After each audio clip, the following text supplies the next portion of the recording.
You know, when I first became a Christian, and I felt God calling me to reach out to people and to tell people about Jesus, there was nothing more that motivated me, especially when He called me to North Minneapolis, than blood and Channel 5 or whatever, the news.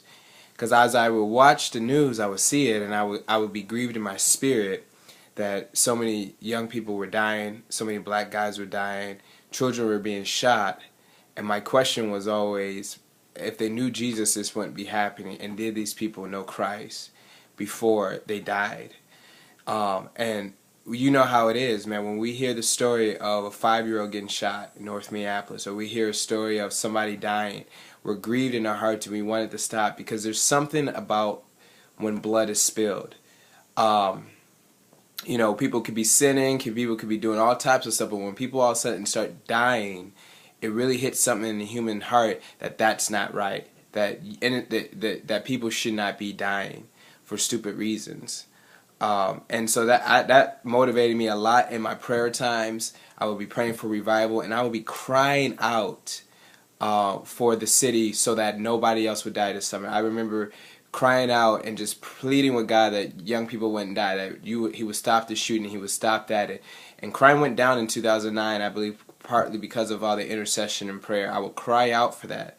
There was one time where I was out witnessing one night, and I walked up to this one house, and I was scared. It was the middle of the night. There was a bunch of guys at this house, but I felt like God said go, and I was a little bit, I was younger, but it doesn't matter. But I went up to the house. When I went up to the house, I started talking about God, and it wasn't really long, and then I left.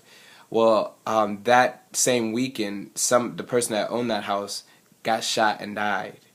And it grieved my heart so much that I said I will go out there and share my faith no matter what.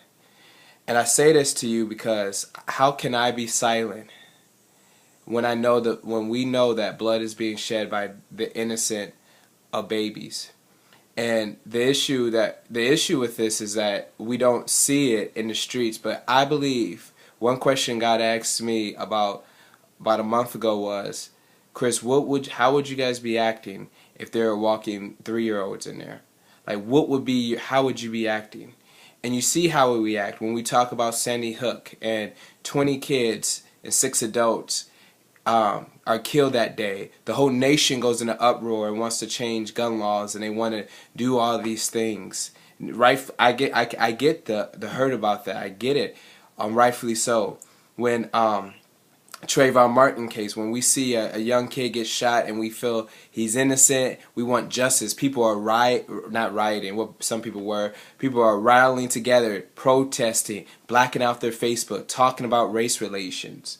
When we hear about Nazir, I think, or in North Minneapolis, the 5-year-old who got shot, we get angry about it. We want something done. I could keep going on and on, but when we think about Oscar Grant, I think that's his name, who got shot in the back by the police in San Francisco, we get outraged and we want something done. And even with Syria, with 426 kids dead, we want something done. And I believe that God is saying that we have to look at abortion the same way. How can I be silent?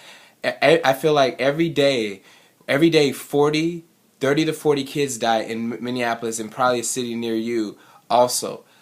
Every day 4,000 kids die. Up to that, 3,000 to fight through abortion.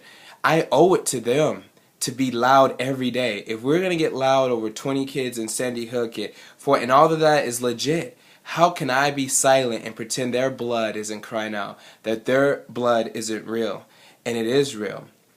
And so this is the burden that God wants us to carry. God wants us to carry our urgency to do everything we can. That's why I'm saying all hands on deck, because we've grown up with abortion. We've grown up with it. We think it's just a way of life. But truly, if I was to say names, like truly Nicholas and Bridget and Caleb and Randy and Brittany and Willis and Philip and DeQuandis and Demetrius, Latasha, Samantha, Frederick, Laura, Philip. These are kids who are about to be killed through abortion.